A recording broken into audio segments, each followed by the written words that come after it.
Hello, everyone, and welcome to the 27th Client Tech Talk today. It's Friday. Happy Friday, everyone. Hi, Carolina. Hi, Jensa. Hello. Hi, Anders. Hello. Hi. Hello.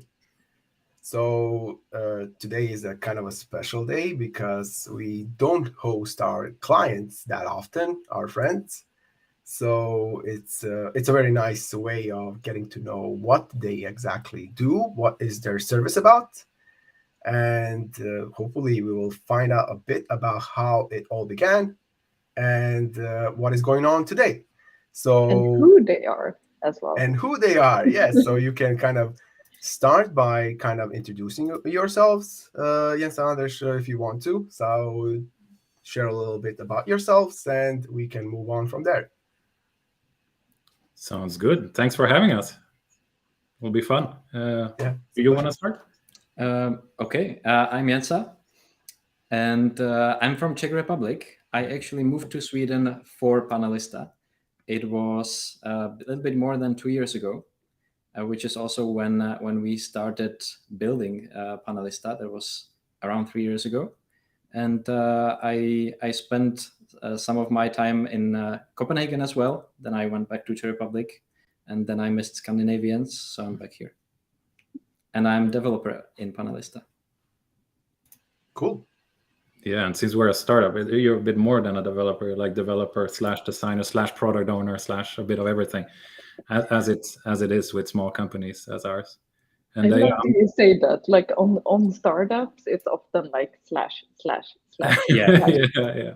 And you also water the plants and you buy the milk and but we quite like that, I think, overall. I love that. To work like that. And I'm Anders, and I'm also one of the founders. So we're 6 people in total who founded Panelista about 3 years ago, and me and Jensa, we are 2 out of those 6 people. And my background is kind of being a product person, often work with product management and building digital products and digital businesses of different types, and try that in different kind of settings as an entrepreneur before this, and in big companies, in small companies.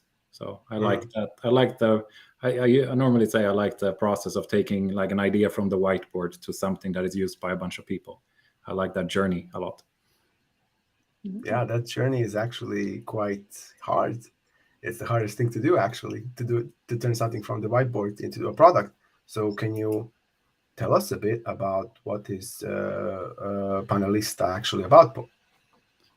Yeah, we were talking a bit about that before this, like which description should we go for? Is it like the boring one where we're a software as a service product used by big companies to get feedback from their customers?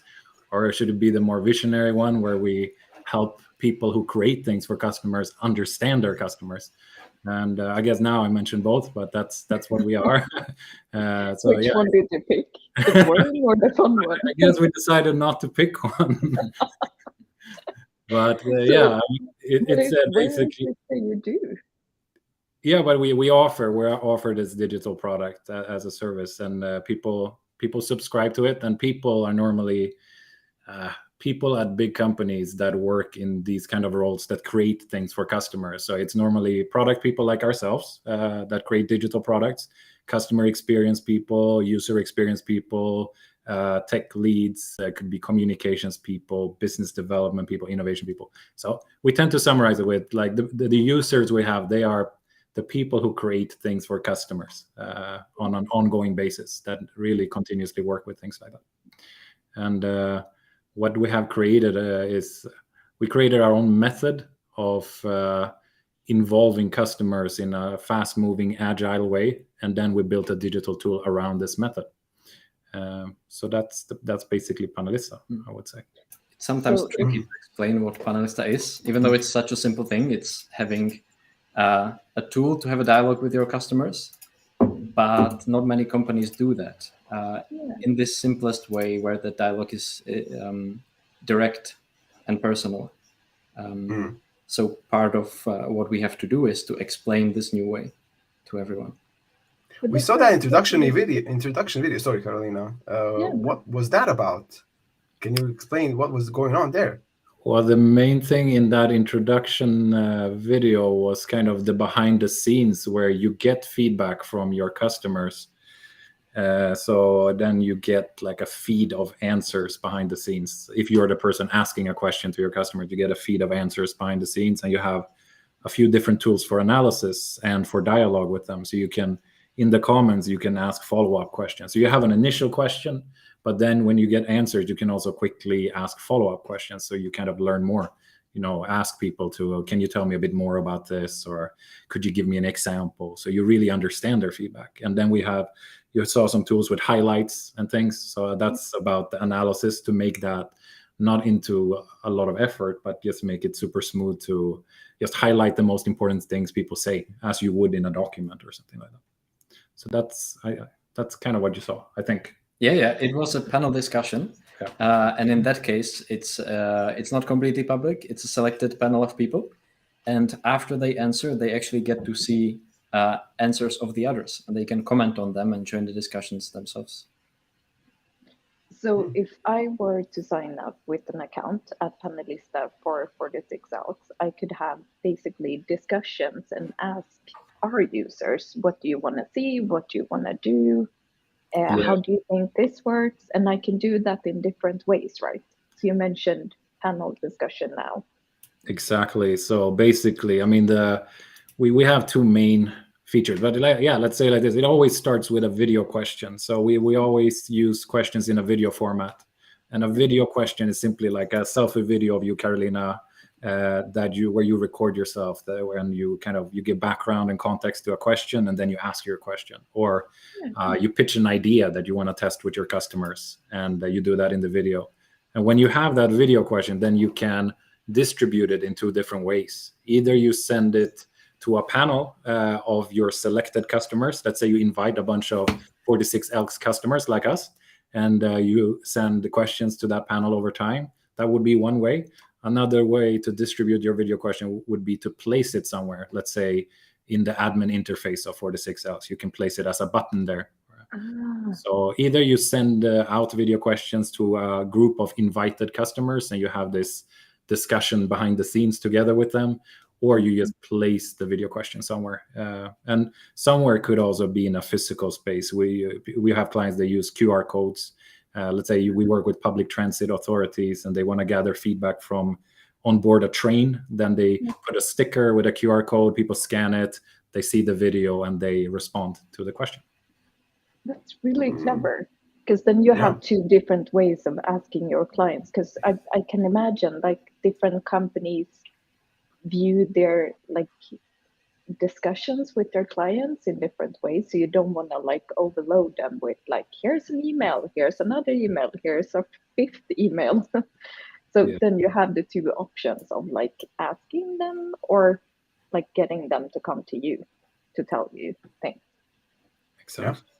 Yeah. It sounds like you're doing a good job of this is a kind of a service that, as I kind of described it, as bursting that bubble of you being in a bubble when you create a service or a product. So we all experience that when we build something, like almost in everyday tasks and work that we also do 46 Elks, Carolina. So it's like we are building something, but we don't know exactly if that is something of value to the end customer. We kind of presume that it is, but we are not that sure. Is that kind of the whole thing about Panelista? Yeah, it would be used for that. It would be used to explore needs, to understand what the customers or the potential customers of this service what they need, not what they want necessarily always, but what they need is the key. It's a common misconception to just ask the customers for what they want and then try to build it. Not always awesome, but understanding their needs and then also testing ideas, like pitching something like, I'm thinking of creating this startup, what do you guys think? I mean, you can start early like that. And then also evaluating the things that you have already launched. So those are kind of the phases where people ask questions to their customers, and it kind of loops over and over again. So in one sprint something is relevant, maybe in the next sprint something else is relevant.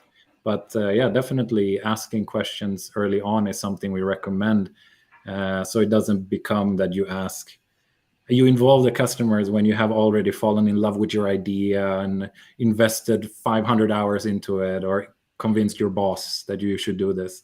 You should kind of involve them when you're at the whiteboard stage, so it's easy to change direction. I mean, I made this mistake many times to involve people super late, and I'm kind of just hoping for them to give me 2 thumbs up so I can launch my thing, right? And that means I'm not really ready for feedback. I'm just asking to ask. Yeah. So I like that, like, Panelista is a tool to like get in sort of early in the process, because just as you do, like, I often also like, oh my god, this is such a good idea, I'm so good, and then I build it, and then I'm like, look at this, guys, and people are like, what? No, we don't need that. Yeah, okay. yeah, But it happens. Yeah, Like, so it's like you get to kill your darlings with Panelista. So it's not about having that feedback from the end customer. It's more about getting that feedback from the relevant experts in the field. So yeah, it depends. I mean, I would say most of our clients, they use Panelista to talk to their end customers, but it varies a bit which target group is most relevant. But yeah, normally it would be end customers. And I mean, we use it ourselves to we have a panel called Panelista Labs, which is a bit meta, but it's a panel on Panelista to talk about Panelista with Panelista users, where Jensa and me and our colleagues, we send out video questions to people from the companies using our service to improve Panelista. And we could send out questions about like a feature we're planning, or an existing feature that we want to understand what's not great about it, how can we make it better. And sometimes it's something else, it's about communication. We want to understand how they use wording, or we're thinking of having a big birthday event this fall. That will be our next question. We'll send out a question and be like, we're planning a full day in Gothenburg and invite a bunch of our clients, a bit like how this session is, but to meet up with a bunch of the clients. And we want to ask them what do they want to do together with us, and what do they want to hear, and would they come? So that's a way for us to test one idea. Our idea there is the Panelista Day, and we would test it with our panel. I love that. I want to be in that panel.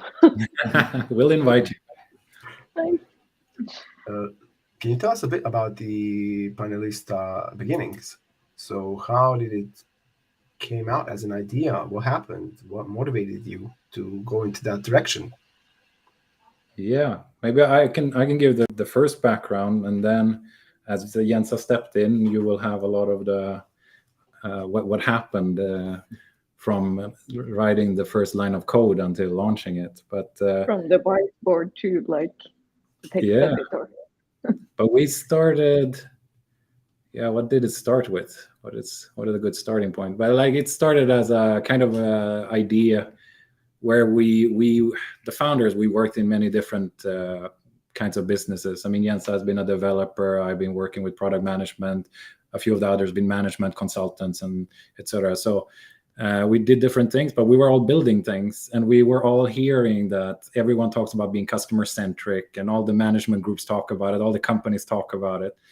But it was often mostly talk. So we wanted to create like a solution to make it happen, to actually involve the customers on the journey of creating something. So that was the seed, but we had no idea of how to do it. And then we invited a bunch of smart people that we knew in our network, and we did a co-creation session in our office. where we it was people from all kinds of companies, and we asked them like, how do you work with customer insights today? What's difficult? How do you involve your customers? And we started sketching and planning some idea, and then I think we did another session like that where we pitched the idea that we then created. We started making some wireframes after that, so we had just like pretty ugly designs. Really ugly designs. And then we put together a presentation, and we actually pitched it to our first potential customer, and they liked it and decided to go with it. So they bought it when there were only wireframes. There was no product. So then we had to build it. And that's when Jensa came in. Also, that's when we tricked him into joining the team and coming to Sweden, kind of. Yes, you lured me onto the Panelista idea, but it was already pretty well defined idea on what the vision is, and it sounded very interesting.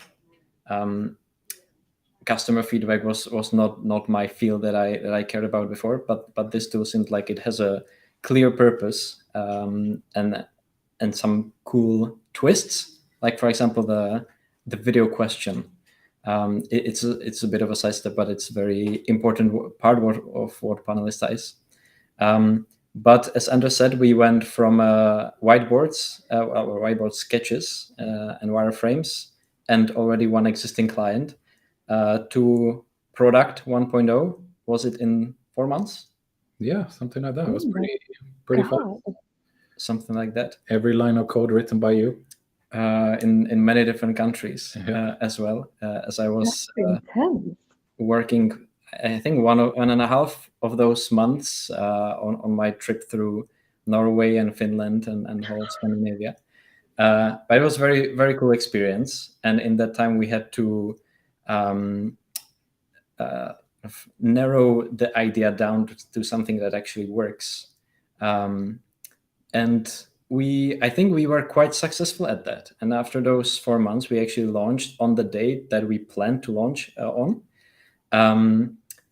The problem was that we had that one client, and I think that we didn't have extremely strong plan on how to get 100 more.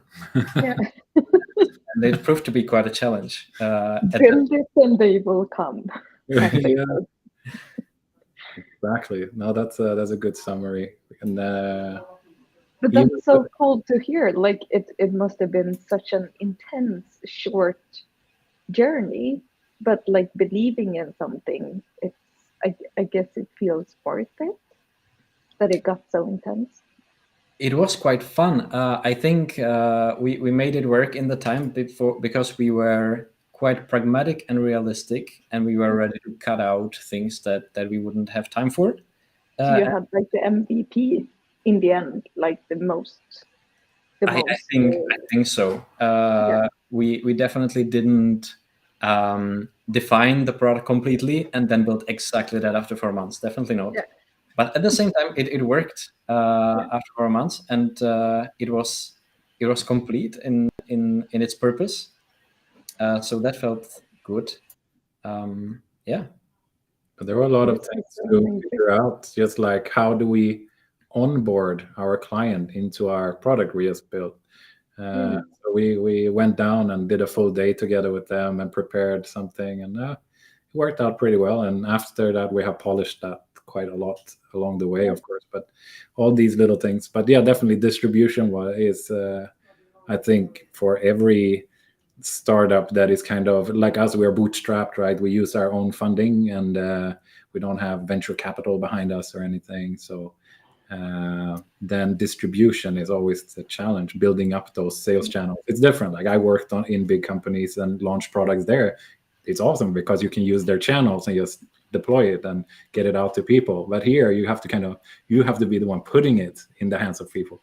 So we knew that it would be a challenge, but still we were not prepared, I think. But isn't it like, I just like, I'm so curious when you ask people at like the sketch idea sort of stadium, what did they say? But like, how do you talk to your clients? What did they say? Did they like do a Google form? Did they send a newsletter, an email? Did they call their customers? What Yeah, did people do before Panelista? I think yeah, a little bit of everything. So I think it was very easy to find consensus about what the problem is and like the challenges.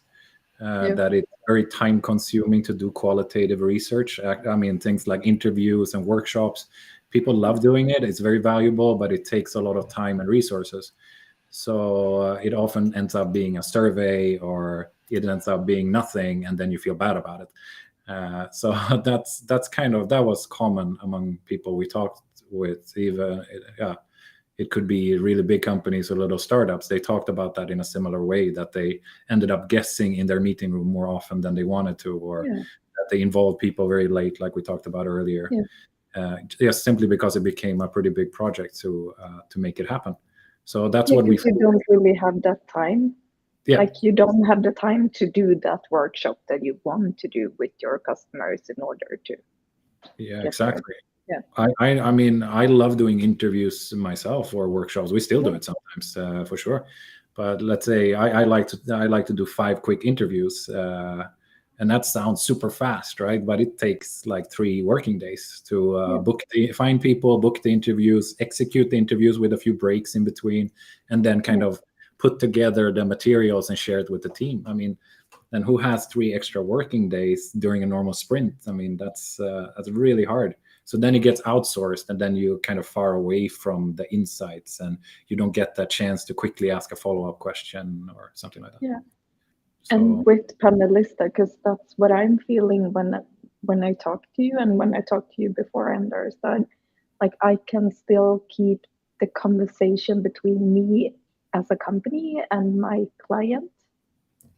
Like I don't have to ask somebody else, can you please go out on the town and like ask people what they think?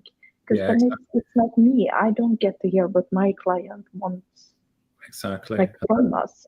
And that's also part of, I mean, working in an agile way, that the team can be, they can do their own thing. They don't have to rely on other parties. They can move much faster. They can ask a question on a normal Thursday right before they build something, and they can do it themselves. They know which follow-up questions are most relevant. Someone else wouldn't know that, but the person, I mean, if we are building something, we know what we are curious about or what needs to be clearer. So yeah, that's a big part of it, to get that direct channel between the team creating something and then the customers who they create things for. Yeah. So I think that's essential, and this is a way to do it in a kind of personal and scalable way. We tend to think of our video questions and the follow-up questions together. I tend to think of them as kind of micro interviews that you can place in different places. So that's a simpler way to think about it, rather than a survey or something where you have decided already what you want to talk about, because you have to define all the questions beforehand, and you don't have a chance with the follow-up questions. So this is something much more dynamic, where you shoot out that initial question and then you ask follow-up questions in the discussions. And it feels like it gets very personal that you had the video. Sorry for interrupting you, but it feels personal. Like I can ask you guys here. Yeah. But exactly. Like all the people that are listening right now, they will also hear the question, and they will see me, and they will know that I'm asking because I want to know. I want to do better for you. So that's a big point of Panelista, that personal aspect, and that's the reason behind the video format. It was already in that first idea that was on the whiteboard. We want to ask questions with video format. And it has a lot of drawbacks. It's hard to ask a question in a video, to record yourself, compared to just writing it out. That's much easier, and to record yourself can be uncomfortable, but it's worth it for sure. It creates a personal feel in that discussion. It is no longer company X that's asking anyone on the street this particular question. It's Rene who is asking me. And I won't be rude in my response. I won't say just no or yes, no or yes, because he put the time in to record the video, and he asked me. I will actually put some time and thought into my answers, and that's what people do. Yeah. It becomes quite personal and very polite. And still now we have more ways to ask people, but it's always a video question. Yeah, and I mean, going back to that thing that we created a method and then we built a digital tool around it. Video is both video, asking in videos, and being able to ask follow-up questions immediately. Those are two key components in the method. And the video, I mean, yeah, like you said, that personal thing, it generates engagement because it creates a relationship between the person asking and the person answering. And that engagement then in turn generates high quality feedback with quite little effort. So you don't get a bunch of one-liners, you actually get pretty thought through, longer answers. So yeah, it's definitely a key part of the method. And it was a hypothesis from us that we validated it pretty early, because it was a big bet for us, of course. If that didn't work, it'd be like, oh shit, what do we do now? So it's about being authentic. It's about reducing the amount or the will to answer impolitely, as you said, Jensa, like in the sense that it reduces that internet communication, typical comment section in communication. So it's kind of, oh, there's a real person behind all of this, and him or her is engaging in a conversation with me right now. So yeah, that's a pretty cool touch. Cool. Yeah, I was ready for the question, like video as a format, and you kind of answered it. So, yeah, it's really cool that you decided to use that format, and the reasons are quite astounding. Yeah, and the panels, it often creates that feeling of for the customer that they are behind the scenes in the company, that they are on a journey together with the product development team, for example. And they get questions directly from people creating things they use every day. So I mean, no one gets like a warm feeling about responding to a survey, right? But being part of a panel, people actually, they express themselves where they are very happy to be part of it, and they kind of want to do it again. So that's cool. I like that. Yeah. It feels like a soft value, like us having this discussion here. Like we could have this discussion on email or Slack, but it wouldn't be the same thing. Exactly. Yeah. It's about kind of using, so what we're saying in 46Alex a lot is using multitude of channels.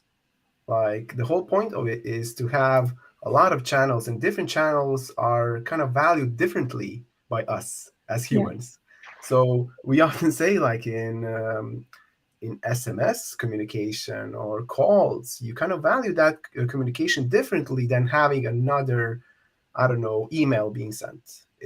Being called is similar to being when someone rings at your door.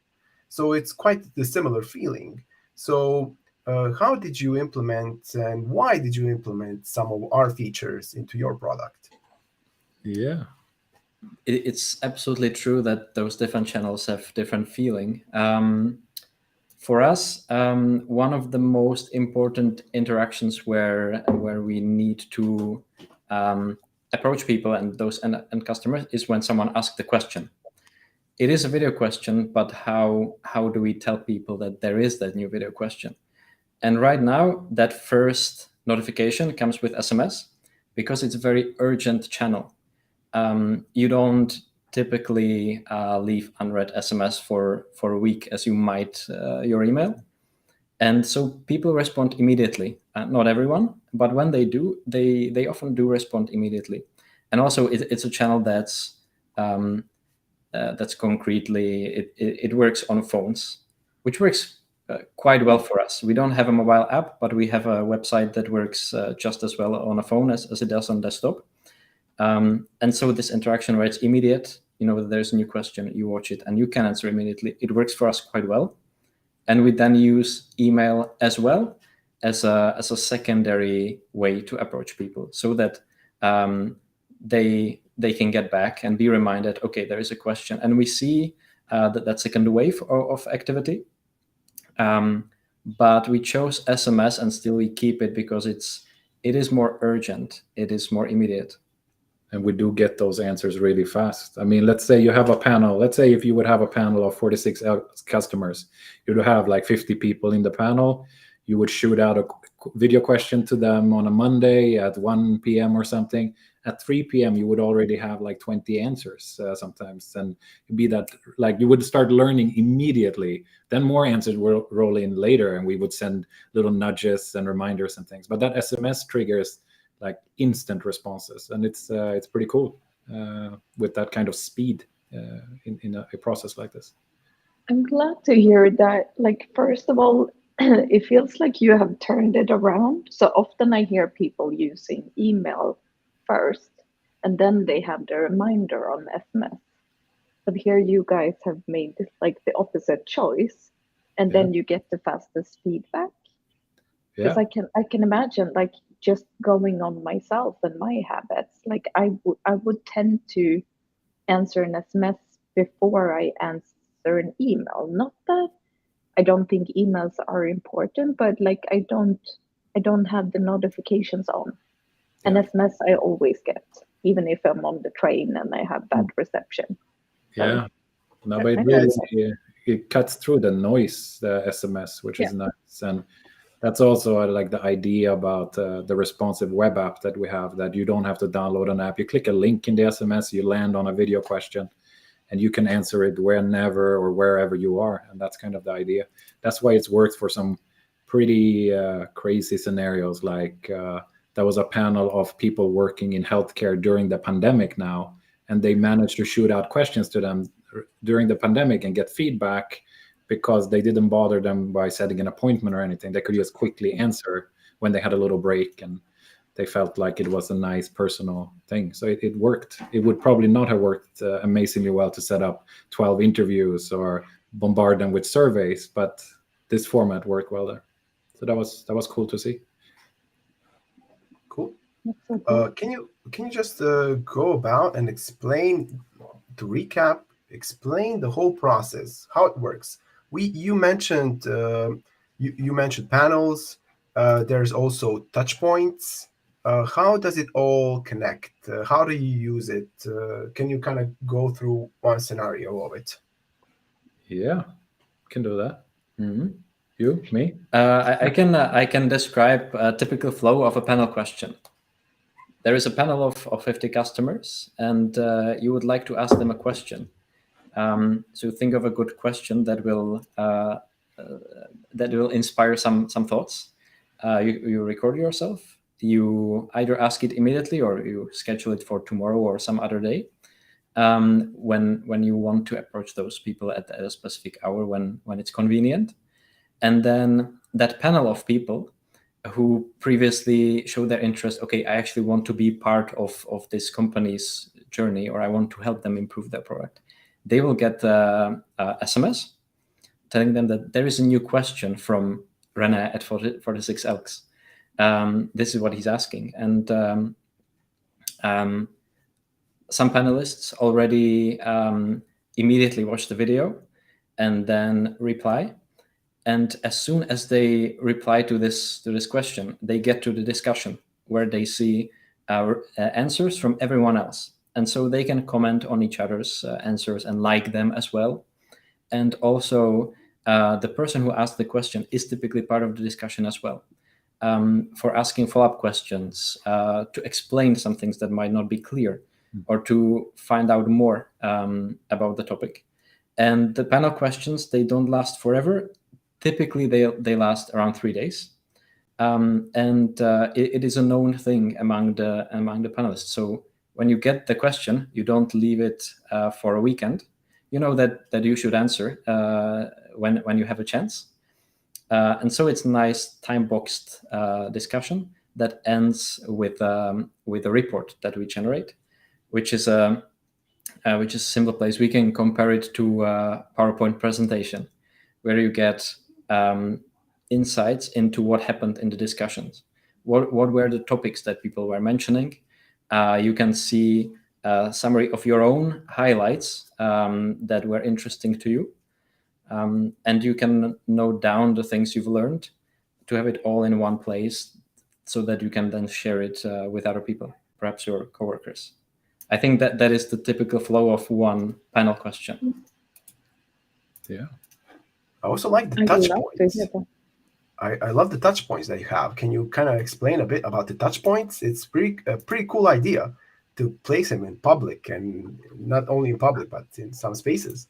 Yeah, I mean they are pretty similar in a way. One difference is that the people who respond, they don't see each other's answers. In a panel, you're kind of part of a little community for a moment there, and you see each other's answers and things. But in a touch point, it's one-to-one between the person asking and answering. But basically, again, you create that video question, but rather than sending it out to a group of selected customers, you place it somewhere. And if you place it in a digital space, you can create a link inside Panelista and place that there. If let's say it's in an email, or if you want to place it on a website, we have a little code snippet that you can paste, and it becomes a beautiful interactive button.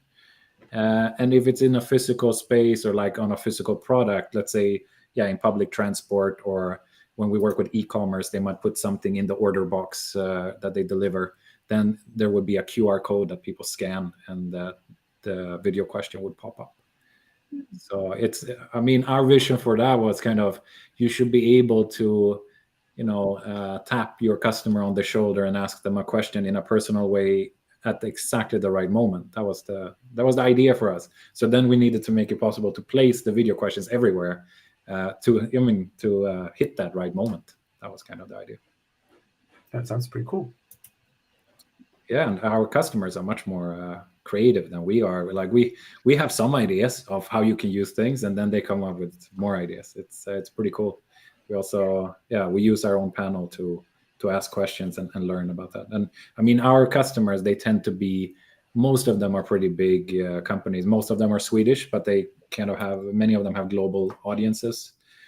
So it's a lot of banks and insurance companies and big e-commerce companies, some scale-ups, things like that. A bunch of public sector companies like public transit authorities and utility companies. So all kinds of stuff. People who have a lot of customers. And it tends to be those kind of things. And because that a bunch of our customers, they have global audiences, it was kind of a mess for us to get the SMSs working, actually, when we worked with a previous large American provider of SMS before 46Elx, and we decided to leave them for 46Elx simply because we had a bunch of issues. And it was such a core part of delivering the question to people. It had to work every time, and had to work globally. So that's the reason why we reached out to you guys, and everything has worked well since. Cool. Nice to hear. I'm glad to hear that. Otherwise, we wouldn't be here. But I think, like, I love that you say that our clients are so much more, like, they have so many ideas. They basically take your product and they do something with it in different ways that you guys didn't even imagine. And the same thing is for us. Like, you're our clients and you're doing something, like, you send an SMS, but you do that in like a different kind of way than we can ever imagine. Like, I love it. That's so cool. It's a very creative thing and it's a source of inspiration when you talk to your clients. So in 46Elx, we have this almost a routine of calling up new signups, people that sign on. And we ask them, hey, how are you going to use our service? Because it's good to know generally if someone is going to use it for some things that are not be intended for it to be used.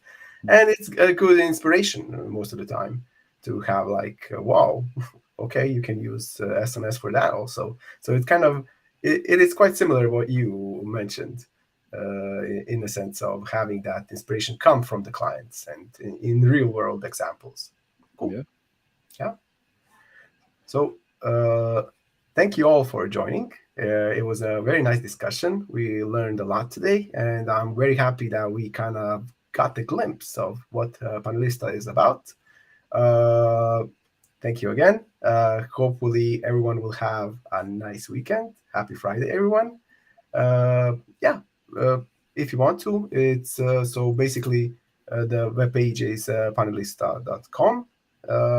You have a Swedish, you have an English page also, a language, so anyone can get on board and learn a lot about it quite fast. It was quite easy for me to comprehend what's going on there. and I'm sure everyone will figure it out quite fast. And using this video, it will be even faster. So yeah, thank you everyone for joining in. Comment, ask questions if you have later on. They're more than welcome. I'm sure everyone will be happy to answer them. Thank you all. Goodbye. For having us. Thanks. Bye-bye. Bye.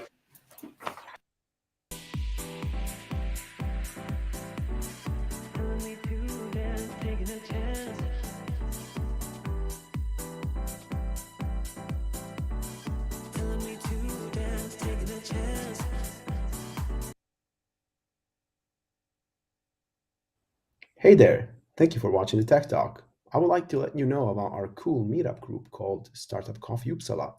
Every first Tuesday of the month at 8 a.m., we kind of gather around and talk over coffee about interesting tech stuff. Feel free to join. I'll leave the link to it into the description. Bye.